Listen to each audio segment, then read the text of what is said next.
Every real cowboy like myself knows how lonely it is out on the open range, which is why I listen to the Cowboy Boys podcast.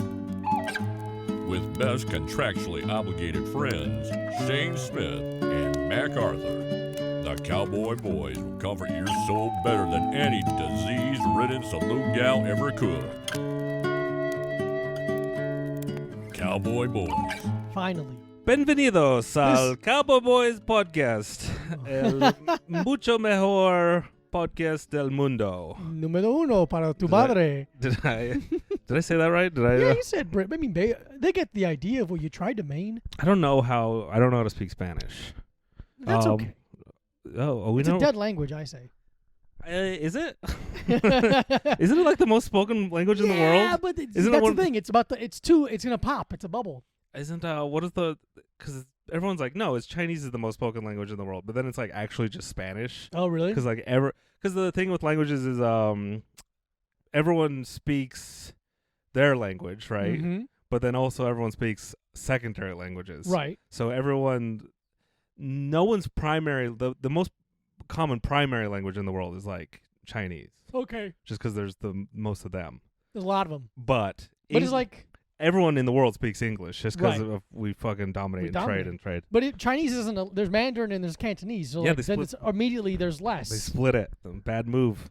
In the same, isn't that weird? Like you're in the same country, you go a little bit that way, and you're like, what? We have that here. We got you have accents here. we have It's a different language, dude. No, they are different languages. You ever try and speak to someone like a Canadian? You don't know what they're saying. That's a different country. Yeah, it's a different language. It's a different country. You made my point immediately. I don't even know. This is what people have been wanting. Mac and Diego to get together. Chuck's really the POC podcast. The POC boys. We got rid of Mike, the Whites, and Shayne. They're done. Fuck those guys. They're done. They're busy doing stand-up comedy. We're in New York on one of the ugliest days I've seen in a long time. What do you mean ugly? It's gray as shit. I'm sweating my balls off. I didn't say it was cold. I'm dying here. It's humid. It's ugly. It's humid and gray. The worst combo. My desert body hates it. Oh, is that where you thrive, in the desert? Oh, I spent like 30 years in Utah. That's true. So Utah is the desert, isn't it? So the humidity here, it just fucks with me after like a year or two still. Or like 3. I don't know how long I've been here. 17 years. I've just woken up. I don't know if... Insane life you live, dude. You just woke up. What a funny... No, I've just woken up. But I've been trying to wait. I've been trying to sleep. So I've been up since 3, but like the half asleep. Why are you up since 3? I've been resetting my sleep schedule. I've been falling asleep at 9 a.m. That's not good. No, you live like a one of those death truckers, like one of those awful lifestyles, but you don't have the job. No, you just decided to live terribly by your own accord. What are you doing? Why are you up that late? I'm up just watching videos and contemplating my life and not doing anything. Well, the last week I told you I was sick. Yeah, that's different. So that fucked me up. I got a report. Have you ever heard about nicotine patches? Yeah.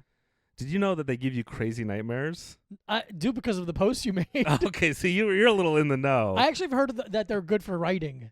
Yeah, no, that's what Stephen King Mm-hmm. was like. The hardest thing to quit was smoking because of like the writing. Yeah, that makes sense. It was so easy. It was so helpful to write. I've never actually gotten like a nicotine buzz from vaping, smoking, or anything, but I have gotten it from chewing the Nicorette gum. Oh, no shit. And not chewing chewing tobacco. I have uncles and my dad chewed, and they're like, it's the fucking best. Don't ever start. Oh, wow. It fucking rules. And if it's like... Don't start. It rocks. No, yeah, that's so funny. I love that. That honesty is... I think that's why drug policy here in America just sucks, because they're like, don't smoke weed, you'll die. It's like, if you are honest, like, it's fun. It's kind of... It's all right. You'll quit it, but an episode of Chef's Table, I think, with this Brazilian guy Alex Atala or something like that. And he's really cool, but he was like a drug addict for a while. And he's like, drugs aren't illegal because they're bad. Drugs are illegal because they're great, but they'll ruin your life.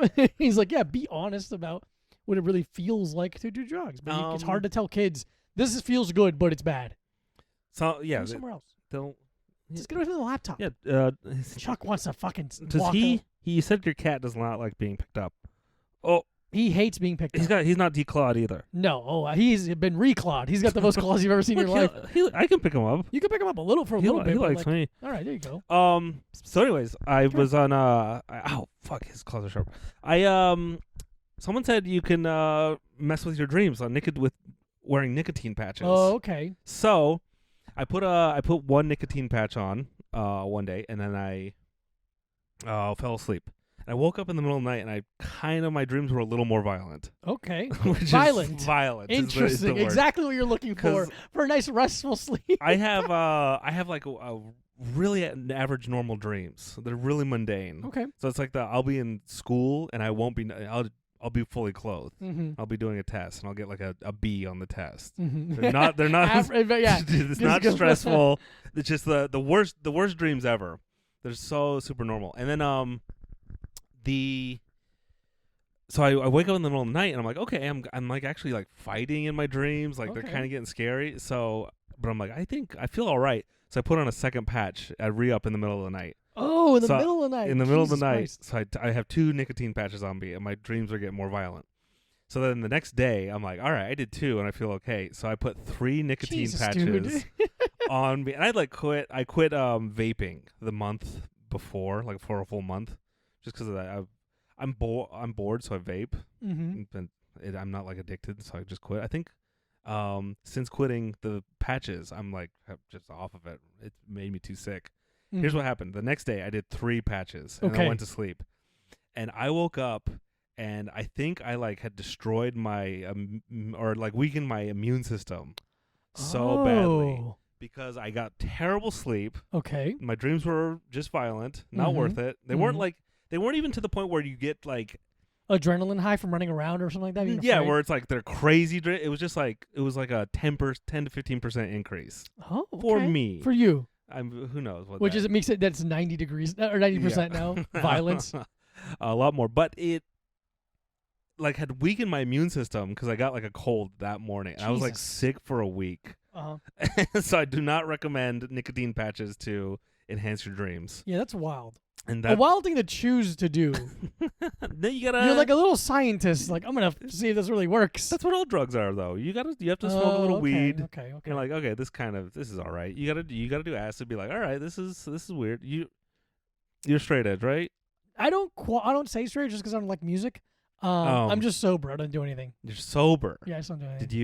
Did you do things? I used to drink. That's it. That was it. I drank from 19 to 21. 19 to what? Only those are the prime drinking years. I know. I went hard.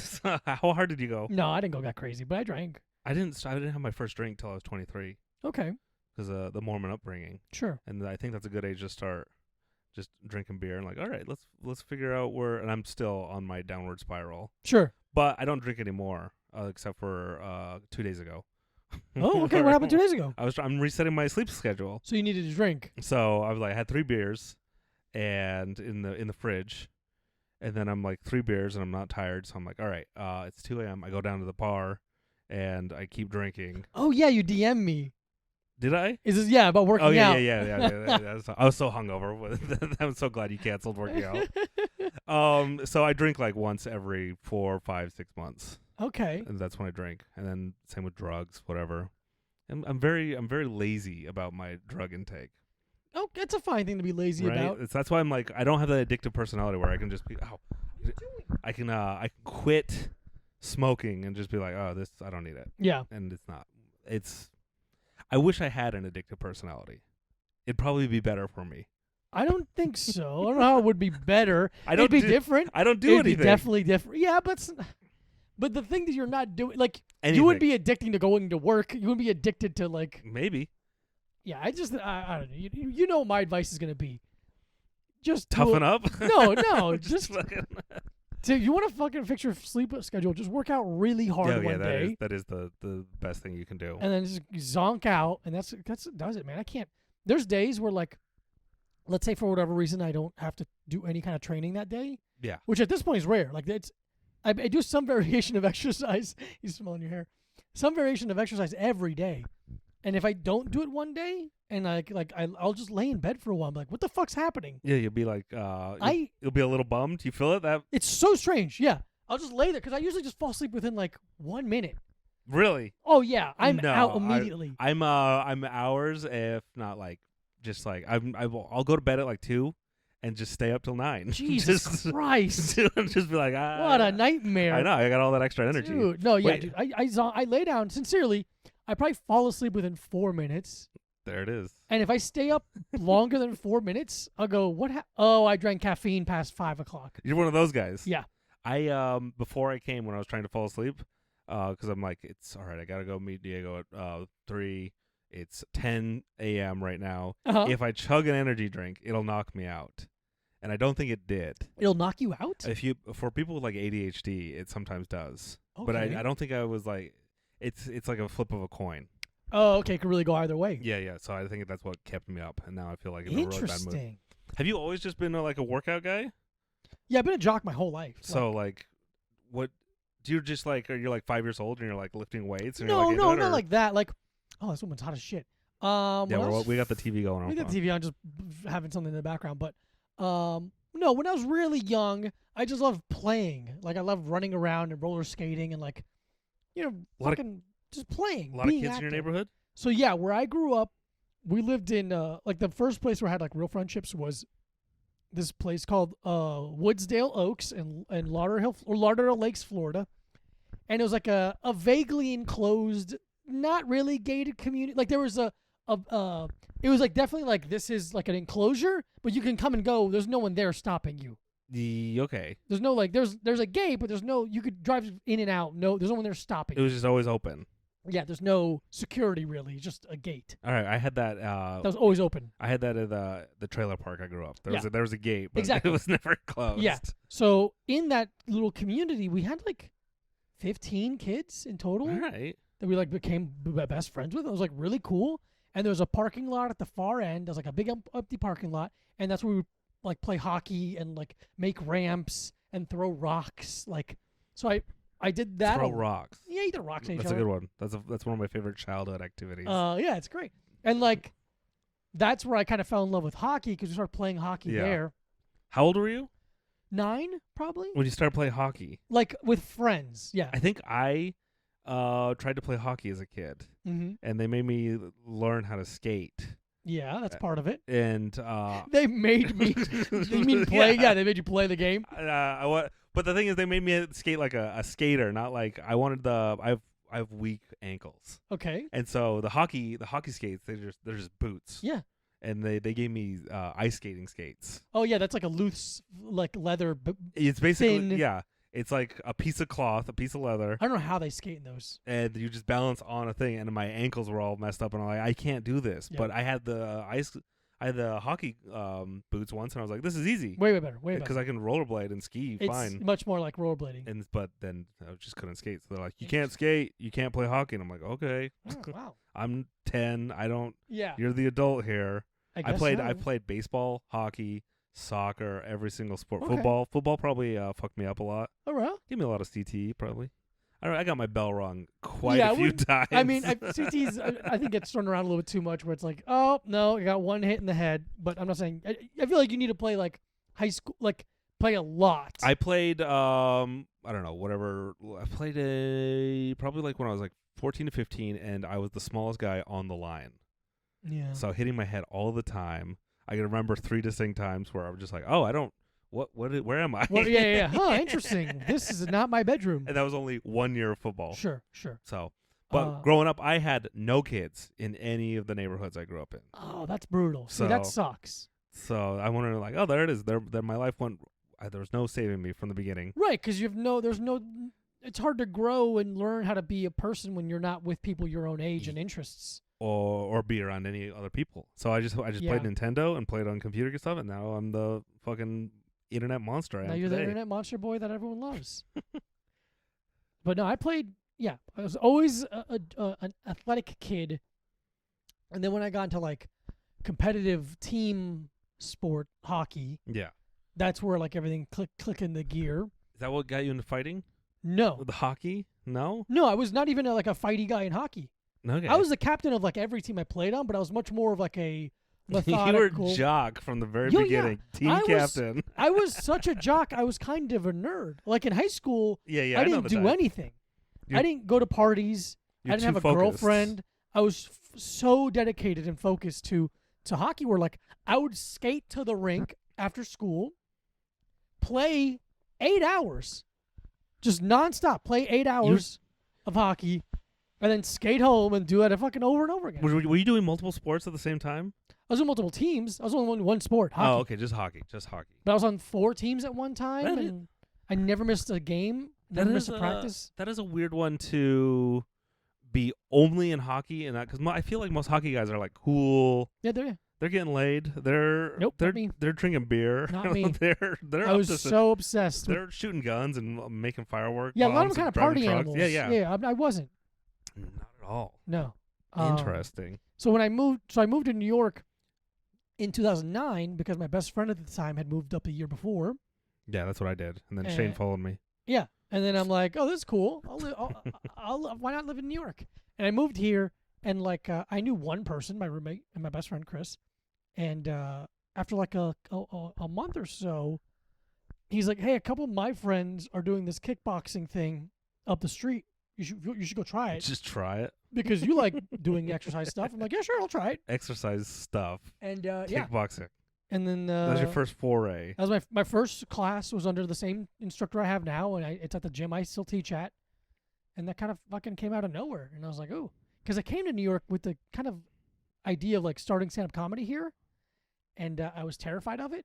And then fighting came out of nowhere. I'm like, oh, I'll do this now.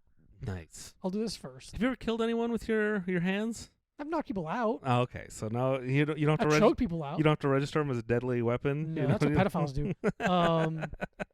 They do that. Like, it's the guys in like sweatpants who are like, I know Taekwondo, and they have nunchucks. And like, no, you just touch a kid. Yeah, that's what you did. Yeah, I'm registered as deadly weapons, and I also have to go door to door when I move into a neighborhood. Much more different. So you didn't fight growing up? No, not at all. You didn't do drug. Wait, can we go back to the drug thing? Why did you start and stop drinking in the course of like 2 years? Started drinking because I was done with high school and I didn't have to play hockey anymore. Yeah. And I didn't go to college. You're 22. What is it? 21? I spent 19. 19. Okay. I got out of high school 19, and I'm like, oh, I don't have hockey anymore to like stay on the straight and narrow for. Yeah. Might as well drink. Might as well drink. Yeah. So I started drinking. I got into like fixed gear track bike riding a lot. Okay. And would ride around Miami with my friends, Yeah. drinking and going to bars and riding our bikes 60 miles an hour. You were a hipster for a little bit. Oh yeah, I Drinking still beer. am a hipster. What do you mean? Yeah, a little bit. We 60 live in New York. Yeah. Everyone's a fucking except hipsters don't really exist anymore. Right. That idea of a hipster is Yeah. now it's like how crypto kids is like it's what they're becoming in a way. Really? A little bit. It seems like I don't really care anymore, so I don't pay attention to it. So I'm trying to think of who the most annoying. I think the most annoying person right now are political people. Yeah. Who are like that's their whole identity online. Who would have guessed that's what was quote unquote cool? That's the new to like know thing, about stuff. To have bad opinions about politics. I don't have any opinions about politics other than politicians suck. I have. Well, that is my opinion. Yeah, I'm like, you should kill them all. Whatever. Here's the thing. I don't like any of them. I just hate some more than others. You don't even like Bernie? A lot of people like him. I don't care. You think you could kill him with your hands? Yes. There isn't a politician alive I couldn't kill with my hands. There's probably like one or two. I've looked into it. Putin would be the biggest because he's a black belt in judo. But it's also, did he earn that black belt, or is he fucking also Vladimir Putin? I think he earned it.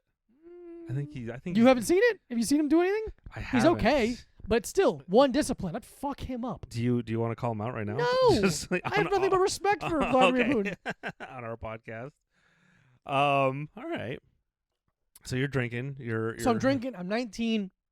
I'm going to a bar that still exists called the Poorhouse. Great hipster bar. It's real dive. It's a sincere dive bar. All right, I like a sincere dive bar, not a faux dive in quote unquote downtown Fort Lauderdale, which is 3 blocks. Yeah, and I go there because my manager at Journeys is like a 35-year-old tattoo hardcore guy, and his friends all work at this tattoo shop that is in downtown Fort Lauderdale that I go get my first tattoo from. So we start hanging out with them. Yeah. So I'm 19, hanging out with a bunch of tattoo artists, in a dive bar in Fort Lauderdale, and I started drinking with them, and I developed lifelong friendships I still have. But sometimes I go overboard, and sometimes I drive when I shouldn't have. Nothing ever bad happened. I'm very lucky. Yeah. I wish I didn't, but it happened. Who's that joke about?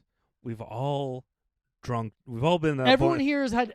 Not everyone here has a DUI, but everyone here has had the potential of having a DUI. Yeah. I think it's Roy Scovel, maybe. I think it might be him, which is funny because growing up in Utah, the drinking culture there is very influenced by Mormons. Okay. Extremely influenced. Even they wanted, they had all the laws where they had the low % beers and stuff, so you had to drink a lot more beer, get it like fuller, whatever the idea is. But there, everything's so out and open, and it's hard to get out. You can't buy alcohol on Sundays. Mm-hmm. It's kind of like a process to get drunk. It's annoying. Right. So when I moved out to the East Coast, I had my coworkers because I worked at nights at a machine shop. Okay. And they're just drunk, stumbling over, running heavy machinery. Jesus Christ. And then I had like a guy drunkenly drive me home. And I'm like, well, I got to get to my subway. Yeah. He's like swerving. I'm like grabbing the wheel. Jesus Christ. Just because I'm like, oh, out here on the East Coast, they're really drinking and driving. Yeah. Back in Utah, it's like, whatever. You're buzz driving. Are Mormons allowed to drink? No. You're not allowed to drink at all? No. So if you ever seen the movie SLC Punk, have. It's pretty kind of accurate. There's the Mormons and then there's the non-Mormons who Mm-hmm. think they're like, we got to rebel twice as hard. Which right. I took that movie as him growing and being like, oh, you don't have to rebel twice as hard. You're just it's just two groups being dorks at each other. That's great. Which is how I lived in Utah. I was like, I don't care about either of you guys. Your identity is stupid. Yeah. To like base your entire identity about like, I'm going to rebel against. It's still focused on them. Yes. You still care about them. So I left the church and I was just like, all right, I guess I'm no longer going to church. Yeah. And that was it. I don't care too much. That's great. But that's a smart way of doing it. Why did you stop drinking? So I drank for 3 years.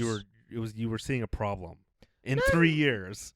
No, I don't even want to go that far, being like, oh, I was gonna get really bad, because I don't think I was necessarily, but I didn't like who I was when I was drinking. Okay. Or did you get angry? No, I just became like too emotional and too annoying and silly. That doesn't sound like a bad thing. It wasn't necessarily, but it was a little embarrassing sometimes. I have the thing where my memory is so bad sober, I black out a lot.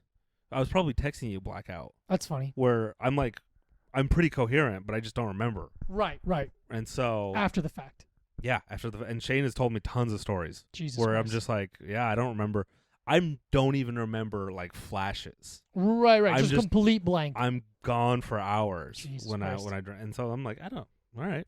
Yeah. It's not. I don't. I'm not. Apparently, I'm not that bad of a drunk. Okay. So where it's not an annoying thing. But which is a good. Yeah. So I was drinking at this bar illegally. But you get silly. I get silly. So that doesn't sound bad. It's not terrible.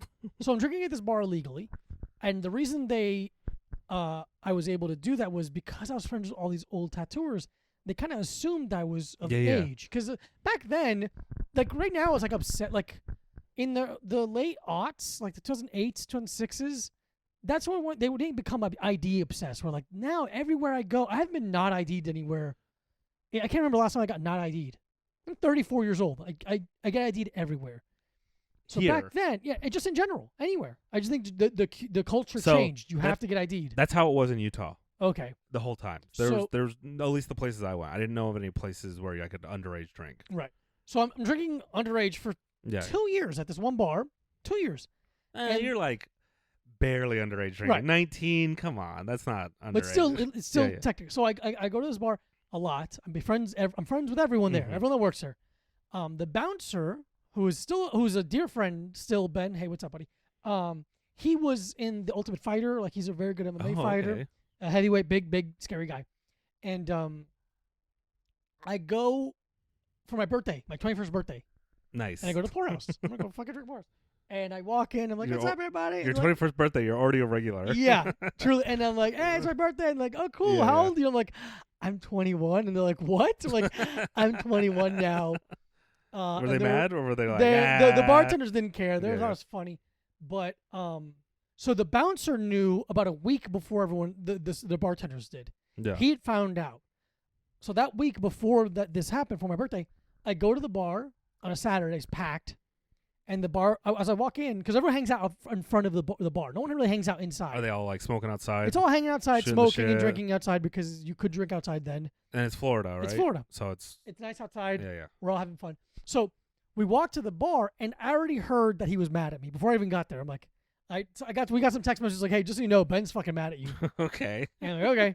And I go, and I don't go inside. I'm standing in front of the bar, and Ben like comes over to me and goes like, get the fuck out of here. Already? Get the fuck out of here. This is your 21st birthday? No, this is a week before. Oh, this is the week before. Sorry.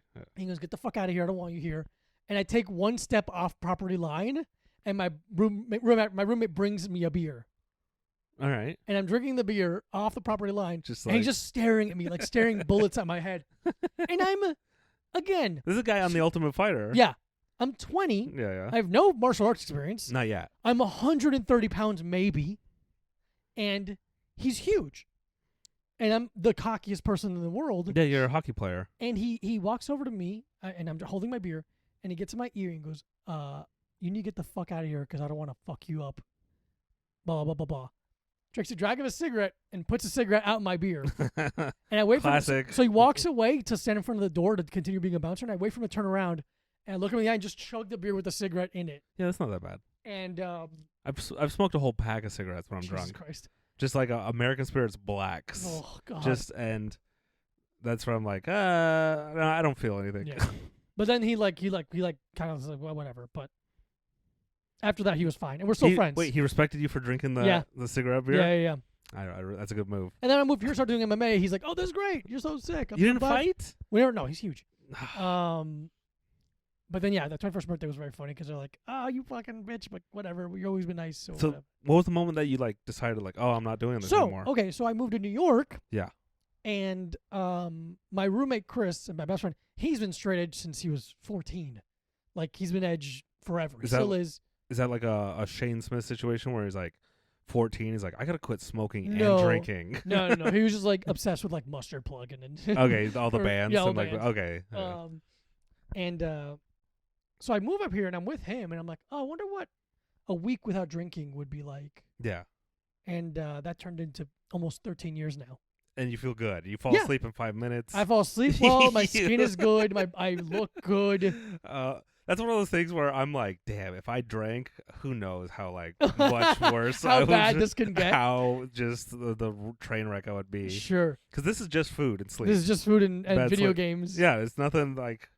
It could be so much worse. Sure. So I'm holding it together. I feel there you go. Yeah. I feel like I look like I look pretty young, yeah, but bad at the same time. You know? Yeah. It's a weird combination of like, all right, you don't look bad, you don't look old, but you look like you're having a rough time. Yeah, I feel like I'm having a rough time. A short, difficult life is what you have had. It's not that difficult though. It's just I wish it was more difficult because it's one of those things where give you a reason. I'd be stronger for it. So you just were just like, hey, it's not for me. Yeah.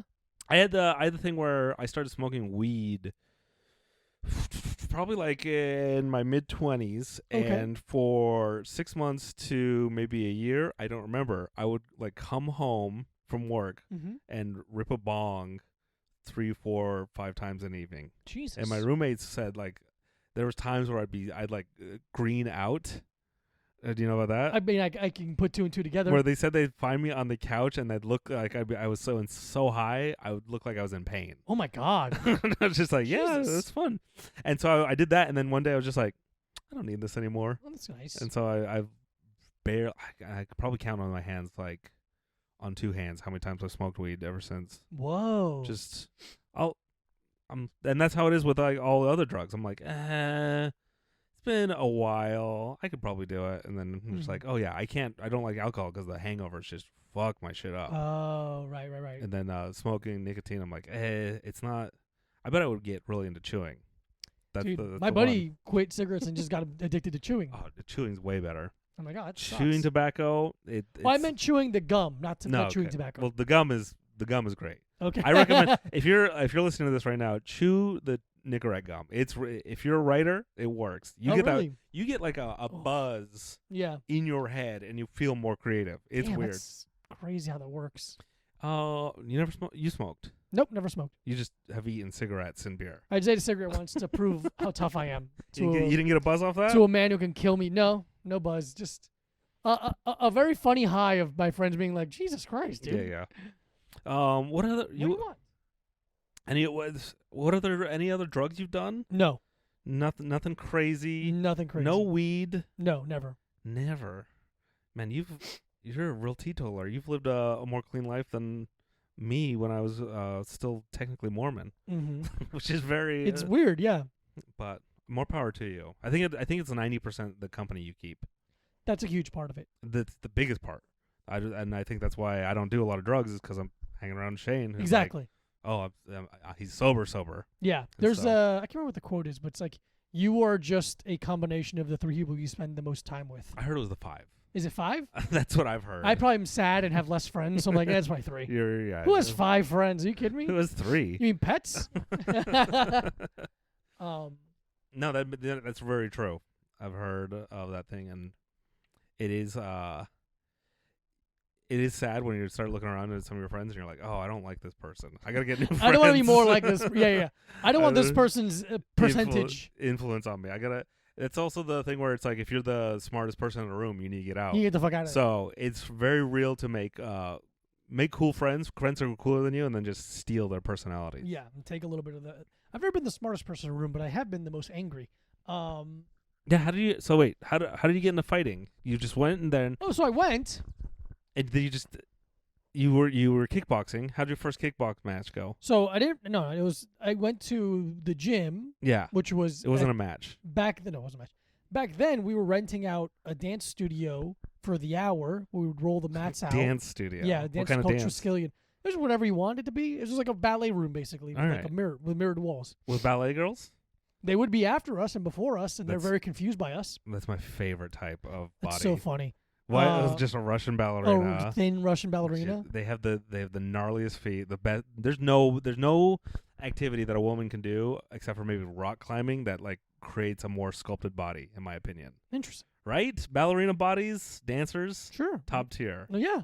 What are you gonna say? Power lifter? No, I'm not arguing. I think it's a weird. Anyway, it's a weird. It's real. I noticed it. Okay. Sculpted is a very loose term. What do you mean? What do you mean loose? Sculpt, like it could be anything. Like a sculpture. What kind of sculpture? Like a Greek sculpture. Like a Botero sculpture? What is a Botero? Oh, he's a Colombian artist who makes these very fat women sculptures. Not like a fertility statue. Okay. Like a lady with an 8-pack. Okay. But we're getting away from the point. No, I'm thinking of ballerinas right now. Okay. They're very 10 out of 10 bodies. With gnarled, fucked up feet. Awful feet, yeah. But that makes it better. Do you? I think if you have like a damaged part, like a cool scar across your it's eye, kind of like, your feet are all fucked up. If there's a woman, like if there's a hot woman and she just had a claw for a hand, yeah, way hotter. 10 out of 10, right? Yeah, because you need a flaw. Because something to keep you humble. How many? What is it? Kim Kardashian, all the Kardashians and Instagram baddies, they do nothing for me. They all look identical. It's just a cookie cutter. Yeah, they're boring. But if you suddenly. She's Kim cool Kardashian scar. with an eye patch. Ooh, there we go. Right? How'd you get what that? happened? Suddenly it became more interesting. Absolutely more interesting. A peg leg. There you go. Just any like just thing even an arm in a sling for a weekend. Yeah, missing a finger. Yeah. Like a Japanese mafia style. Ooh, just a pinky gone. Punky gone. So if there's any women right now that are you're hot, but you're not.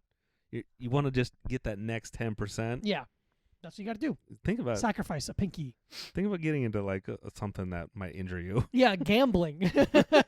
Owing money to a loan shark would do it for you. So I go to the class. It was a jiu-jitsu class that time. I'd never done jiu-jitsu. Really enjoyed it. I know what a good workout felt like. So I'm like, that was very good and fun. I've done jiu-jitsu classes in Utah. Oh yeah. And there's no better workout in anything I've ever done in my life. Just like an hour jiu-jitsu it's soul crushing in like a good way. Mm-hmm. There's because I did probably like a month or two of jiu-jitsu. Okay, look at you. And all I remember is shrimping. That was my shrimping favorite. is very, very important. Shrimping is very, very important. That was my favorite thing. And so for anyone who doesn't know what shrimping is where you lay on your back and then you, without using your, I don't know if you use your legs. Should I describe it? No, I want to describe it. You like crawl with your back muscles by curling your back muscle, right? Am I doing it right? Not really. That's what shrimping is. No. I think I should come teach. Yeah, come teach. Shrimping is when you go from being flat on your back to Yes. your side, and you're using your legs to create distance between your hips and the starting point of your hips. So you're pushing your butt up, which is making you in the shape of a shrimp. Yeah. So that's creating distance. We just said the same thing. No. You said back muscles. And so your back muscles. you crawl across the ground. And yeah, you create distance. All I remember is just being, I don't know if it stays this way, but being a white belt and then, or not even, I couldn't even call myself a white belt. No, you are a white belt. If you're listening to this, you're a white belt. Unless you are not a white belt. Are you a blue belt? No, then you're a white belt. Just wrestling against like brown and purple belts who are bigger than me. And I'm not like a small guy. You're not small, no. I'm not, but just like, like a 6'4" guy who's like 250 pounds of muscle. And he's just like, I can tell he trying.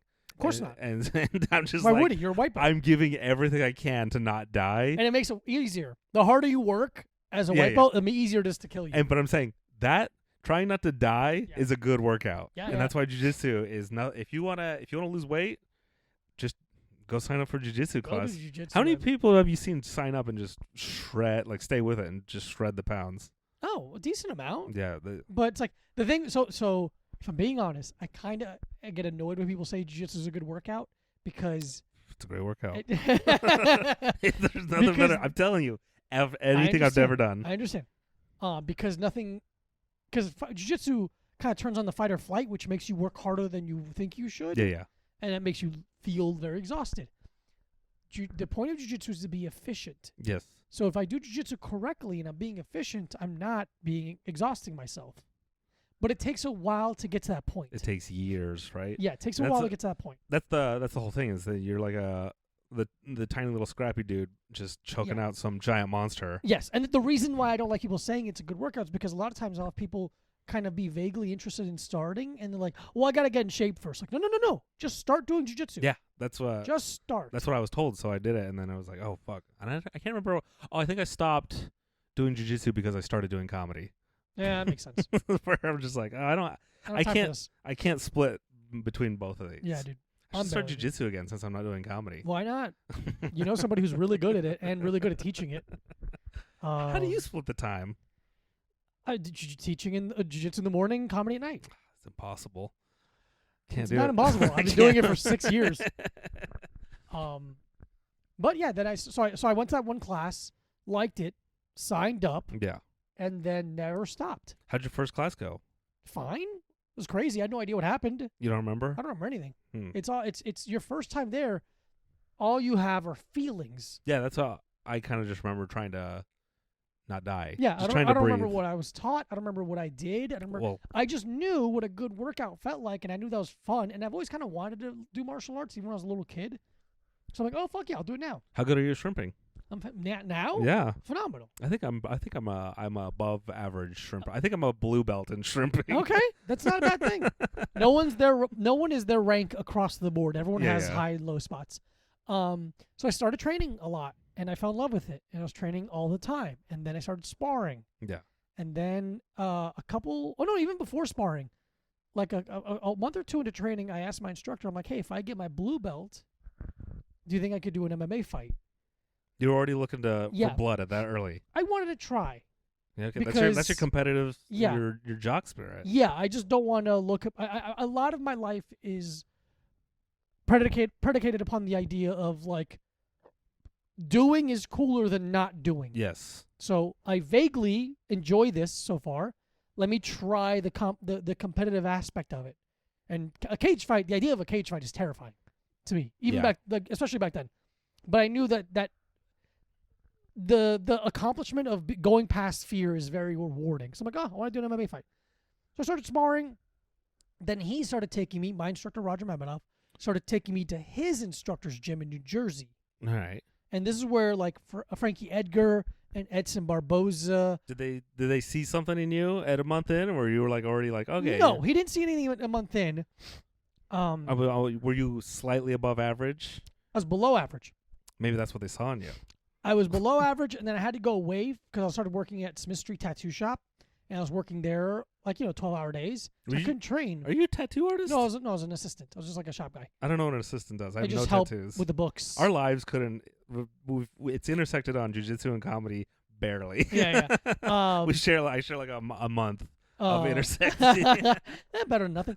And but I did like 2 months of jiu-jitsu, went away for 6 months, came back, and was better than before. And that's when things started clicking. The tattooing experience. Well, stepping away from it, I think, is what did it for me.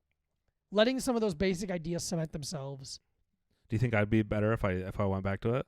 You wouldn't be worse. After, I don't know, I'm in a lot worse shape. Yeah, I know. A decade later. Well, it's the thing where it's like just starting up is a success. But because I'm in worse shape, I have to be more mental about it now. Exactly. So maybe that's what happened. And be more methodical. I got to be more lazy. Yeah. So is being lazy yes, a good thing in jiu-jitsu? Yes. The biggest insult in jiu-jitsu is someone telling you you're strong. Yeah, I can see that. That's the biggest insult. If someone goes, "Oh, you're really strong," I go, "Fuck you." Yeah. You want to be a lazy, just a drunken master. Yeah. You want to be loose and lazy and relaxed and kill people like that. And it's very fun. And just embarrass people by being like, I don't even. I'm taking a nap. Yeah, it almost feels like it's like the art of why are you hitting yourself? Yeah. Because you're like, why am I doing this? How'd you get behind me? So I started sparring at Ricardo Almeida's gym with a bunch of fucking UFC fighters and getting my fucking bell rung. And then I had my first MMA fight. And that was terrifying. And did you win? I won, yeah. I never lost. You've never lost? No, I'm undefeated. I'm an undefeated champion. I won. How many fights have you had? Like 7. That's pretty good. Yeah, not bad. Because I didn't want to be a fighter. I just wanted to do it so I can teach it. Well, I wanted to do it because it was terrifying, and I wanted to know what it felt like. Also, you got that Floyd Mayweather thing going now. What, that I can't read? Yeah, and that you can't, like, if also you can't, your next fight, it's like, this might be the one where I lose. Right. I might lose that 0. You got 100%. I'm 100%. Yeah. Who has that? No one has that. Nobody. So, I win my first fight by rear naked choke. Very cool. That's a good one. And what I learned was classic MMA choke. Have you ever used that outside of a fight? No, never. Outside of like in the streets. Yeah. No, I've had to like use my confidence about fighting in the street. Yeah, but I've never had to put my hands on anybody. There's nothing I think cooler than just seeing someone slip up behind someone, choke them out, and then disappear. And just slide off into the darkness. Just. Someone's whatever. I'm saying they might be in the right, they might be in the wrong. They're just disturbing the peace. It just happened to happen. Yeah. They're just losing their mind, and they're like, "Hey, we just need to put you in timeout for a second. Just quick 5-second break for your brain. Quick little night. Just sneak up behind them, slip it in, and then my friend did. How's that? It was pretty funny. What was going on? Was the guy? We were on the stoop. So we used to hang out on Bedford after training. After training, we'd go to Bedford and sit in front of Vinny's Pizza, which is on Bedford North 9th. If you're in New York City. And they got good pizza? They have good pizza. They have vegan options. Oh, okay. So we'd hang out there all night and hang out. And then one night, I used to live literally across the street. I used to live on North 8th. And one night, this drunk guy holding a pizza is like talking shit to us. Yeah. And like yelling at, because some friends were walking by him to meet up with us. And I guess he didn't like how close, whatever. Anyway, yeah, it happens. You get talking shit to us. And a certain friend just slips a renegade choking from behind him. Didn't even know. Doesn't even. He's out. We pull him behind next to a car and go into my apartment and watch him like regain consciousness and call cops over and try to watch a drunk guy explain they were just that here. He got choked out, and they're like, "Get the fuck out of here, man!" It's very funny. Yeah, man. Choking people out is sick because like it's a full reset button. Yeah, it's like the safest thing you can do too. It's so polite. It's. I feel like more people would benefit just from learning that. Yeah, absolutely. It's an on and off switch for a human being. It's if that's what they should teach in schools. Is just everyone should know how to do a rear naked choke. Yeah, just men, women, and I think society would be better as a whole. I think because if everyone knew how to fight, society would be better. I'm not even saying fight. I know, but I think it should be fight because if not, everyone's just slipping rear naked chokes. No, that's what no one knows how to defend them. Exactly. If everyone knows how to defend them, we're back to the same situation we're in, Sure. where everyone's on equal footing. We're like, I don't know who's bad, who's good, who's bad. Right. I'm saying it's the old west where if everyone's open carrying revolvers, Okay. Yeah. then you're not gonna mess with anyone because you're like, I don't know, is it worth dying? Yeah. Is it worth getting choked out? That's what I learned in Hawaii. What about? The culture in Hawaii is very much ready to fight, so there's a politeness because of that threat. Yeah. Like we were driving, and my friend who lives there now, I remember we were driving for like a little while. I'm like, I haven't heard anyone honk the horn. There's no road rage in There's Hawaii? no road rage. Well, if you honk the horn, what that means is pull over. I'm going to fight you right now. So no one does it because no one wants to get a fight, which is what we lack in New York. Everyone's rude because no one gets in a fight because there's cops everywhere. Yeah. The culture is I'll sue you. Where the culture there is let's fucking throw hands, let's scrap. Or it's just like I'm fucking honking because I don't even mean it. I'm just doing it for fun. I'm just doing it for fun, being a dick. But it's like I like the idea of like everyone be polite because I'll fucking fight you. Yes, right now. I do think you could tell someone who hasn't never been punched in their face. Oh, dude, it's brutal. Yeah, it's unbelievable.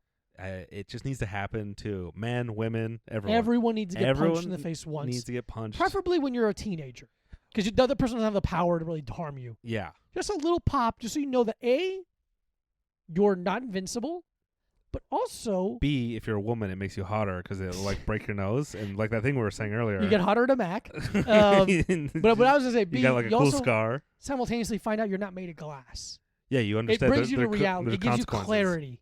Clarity is what fighting provides, and I love that about fighting. I remember when I was in junior high, I would just always say whatever's on. I still do that. I don't care. Yeah. But now I know the consequences of saying whatever I say. Sure.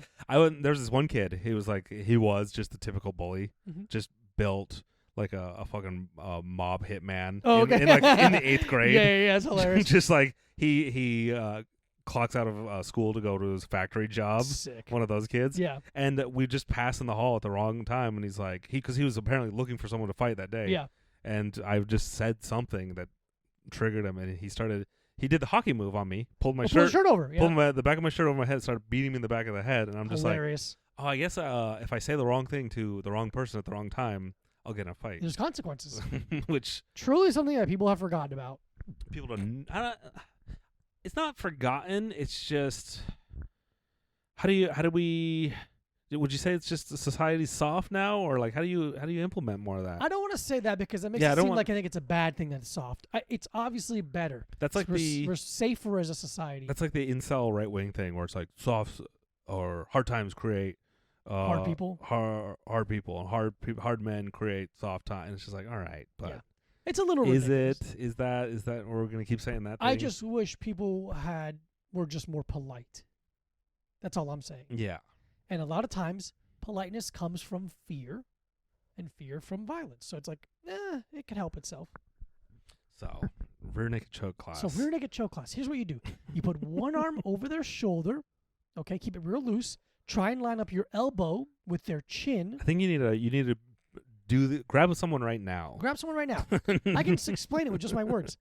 Extend your arm over their shoulder, your armpit onto their shoulder. So when you bend your elbow matches up with their chin. Your bicep. So the pit of your elbow. Pit of your elbow. Under their chin. Under their chin. That's the one thing I've learned to defend against it. Is tuck your chin. Unless I switch hands and drive your chin over. Oh, you can switch hands. Yeah, man. And stop interrupting the me explaining how to do a rear naked choke. Another favorite thing I like about jiu-jitsu is while you're choking someone out, you can still punch them in the face. No, you can't. You can do it in MMA. You can't punch in jiu-jitsu. Sorry. But I mean, it is available to you. You physically can, but you shouldn't in jiu-jitsu. Jiu-jitsu class means no striking. Yes, but you should think of that. So your arm goes over their shoulder. Yeah. Your elbow is lined up, or your ditch of your elbow is lined up under their chin. Now the choking hand, let's say your right hand is going around their throat. You put your right palm on your left bicep. You grab your left bicep. So now you've made a closed circle. Your right arm goes all the way closed. Your left arm, you want to wedge that between the back of their head and your face.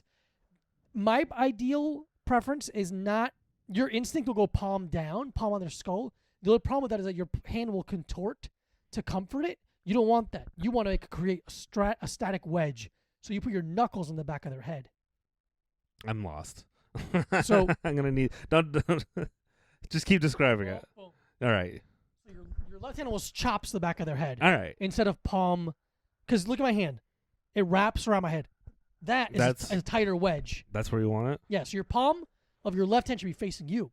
And then you lower your temple onto their head so their head even moves any less. Oh, so you got to use your head. Your entire body goes into killing them. Not killing them. Sorry, choking them. Cutting off their blood. Cutting off the blood. For a little bit. For 5 seconds, and they pass out. How long do you have to hold it to kill someone? So 30 seconds, like a couple minutes? If you hold it for 5 to 7 seconds, they'll pass out. If you hold it for 35 to 45 seconds-ish, they'll have brain damage. 35 to 40 seconds that fast? Yeah. If you hold it for over a minute, they'll die. Your brain needs oxygen. Yeah. It'll die without oxygen. So, wait. That's if you do it right, though. If you do it correctly, yeah. If you do it correctly, it's within seconds they'll pass out. Mm-hmm. Which you do see that, and you're like, oh, they did it right. If you're just choking someone from behind, which I think Shayne and I have been in a fight where I don't know how to do a rear naked choke, so I'm like choking the guy, and he's still like swinging. Yeah. This is how Shayne got bit. Oh yeah. I think I was choking the guy and we had to like switch. I was like, I can't do this. You have to choke him out. And so Shayne, like when we swapped the guy all around, he bit Shayne on the arm. Classic mistake. It happens when you're trying to hand off someone. Yeah, it's my bad, Shayne. You live and you learn, I say. That's why I still haven't learned how to do that. Yeah, man, jiu-jitsu fucking rocks. It's sick because there's 3 waves of jiu-jitsu basically. There is the is this streets. Like ska or like no, feminism? not like feminism. Or 3, I guess, pillars. However you want to think of them. Okay, it's like Islam. It is a lot like Islam. So, 1 is the street self-defense layer. Yes. The second is being lazy. The second being lazy. It's lazy and smart. Yeah. Well, the second is sport, jiu-jitsu versus jiu-jitsu. Okay. Learning how to do the moves against people that know the moves. Basically. And is that like encompass MMA and all that? Exactly. That's the competitive aspect of jiu-jitsu. So there's street self-defense. Yeah. The sport. And then there's the art. Yeah. The self-expressionary, no rules, completely open to interpretation. That's when people were like smoking weed and like thinking like, all right, well, if I curl my toes this way, yes, and you're like, how the fuck? Which did is you where come up I'm with... at right now. Oh, really? Yeah. You're inventing moves. Yeah. Oh, I invented moves when I was a white belt. That's not a crazy thing. What you invented moves? What? I invented a couple moves when I was a white belt. Okay. A lot of times white and blue belts invent things because they misinterpreted something. Yeah. They start doing a new way, and you're like, oh shit, that works too. Because you're just struggling for anything. Okay. So you got any cool? Have you named any moves? Yeah. The cat's pajama sweep. All right, I like that one. And I have a cannonball, and I have the action choke. Do other people use these names? Only the people in my gym because they're the only ones that know it. I haven't done them in competition. That's where your name gets out there, kind of a thing. When you pull that, so when you're the first guy to do 900, you're like, what was that? So there's a choke called the Darce choke. The Darsh. Darce. And the guy who invented it, Joe Darce. Darce. All right. That's his choke. He was the first guy to do it. He's the first guy to do it. Kind of, not really, because it's just an inverted katakatami. Well, so it's a Japanese thing, but no one did it here for jiu-jitsu, so they got to call it. That was the thing. What was it? Tony Hawk wasn't the first guy to do 900. Right. But he was the first guy to do 900 in front of a bunch of cameras. Exactly. In a competition. Exactly that. So that's how you get stuff named after you. Cameras. And also there's the Von Flute choke, which no one did before Jason. Is it Jason Von Flute or Jim? I can't remember. That guy named Von Flute. So it gets named after him. Very cool. What's your favorite move to pull? That's What's the most sad? Like, is it a hard one? That's like no. The most satisfying are to me is probably guillotine chokes. My version specifically, the action choke, because I'm gonna drop my mic for a second. My right hand's behind your head. Yes. I pull your head towards my chest, and I slap my left hand under your throat, and I bury your head down. So I create like a vice. All right. I don't know if you can hear that, but I'll turn it up. Yeah, I make a vice basically, and it's just a very, very fast guillotine where it's from a distance. Most guillotines are like under your neck is to be under my armpit. I do it while your head's floating in front of me, so no one expects it. And do you have a cool name for that? Action. The action. The action? Because it's like action. All right. All right. As soon as someone pulls off the action in a competition. Well, here's what's funny. You heard it first. Here's what's funny. I'm like, oh, I invented this. I've never seen anyone else do it. I'm always kind of like open-ended to me saying I invented something. I just never saw anyone do it. No, I think you should. But here's my thing. When it comes, because to equate it to comedy, I've been saying that joke on stage forever. Mm-hmm. I don't care if someone else has said it. I've been saying it. Yeah. So we could both have the same joke. You could have the same move. Yeah. Whoever does it in front of the cameras first gets right. So in my head, I'm like, oh, cool. I kind of invented this move. A couple months ago, I went to train with Michael Bisping at Ruka, RVCA gym, and the owner, Pat Tenor, who's a lifelong martial artist, very cool guy, vaguely, friend. I'm not gonna say we're boys, but we're friends. Yeah. He was there that day training with Eric Paulson. Eric Paulson is a very well-respected pioneer of mixed martial arts, basically. He was fighting MMA in the 80s in Japan. Okay, so I was watching him and Pat kind of move around, and he did a variation of my choke. Now, not knowing it was mine. He's like, oh no, this is centuries old. I'm like, of course it is. Are there people who are like, hey, you stole my move? Not that that's because you know how like. No, yeah, I know what you're saying. In comedy, people are like, I'm the only one that does an Arnold Schwarzenegger coming joke. Yeah. And this happened in our scene where two guys were about almost coming to blows. That's so embarrassing. Recently, in 2015. That's so about like an Arnold Schwarzenegger. Do I know them? No. Okay. Nobody knows them. Nobody. Oh, big surprise. I don't think the club owner at the club we went to knew them. That's so It was funny. like they're that low. I mean, to argue about like a joke like that. Is there stuff like that where people are like, hey, that's my thing. No, that's my thing. And then you got it. Because there's a clear, well, now we got to fight about it. Right. No, not necessarily. I can't remember hearing someone argue about like, that's don't name it. There's like, the only thing I can think of on top of my head is, okay, so the Gracies basically started Brazilian Jiu-Jitsu. Yeah, okay, so. They're the Tony Hawk of Jiu-Jitsu. They're the Tony Hawk of Brazilian Jiu-Jitsu. They may not have invented everything, but they made it famous. They made it famous. But they invented a lot of it, right? Helio Gracie basically, they started creating it. So anyway, fast forward to the late 90s, okay? Eddie Bravo, the famed moron of... I love him. Okay. He's God, what a weird life he's had. So he beats Hoyler Gracie at ADCC. Very, very out of the nowhere win. Congratulations, all the respect in the world for his victory in that. Eddie Bravo starts 10th Planet Jiu-Jitsu, which is his gym. His goal with Conspiracy Jiu-Jitsu. Conspiracy Jiu-Jitsu. Aliens, weed. Yeah. Chemtrails, arm bars.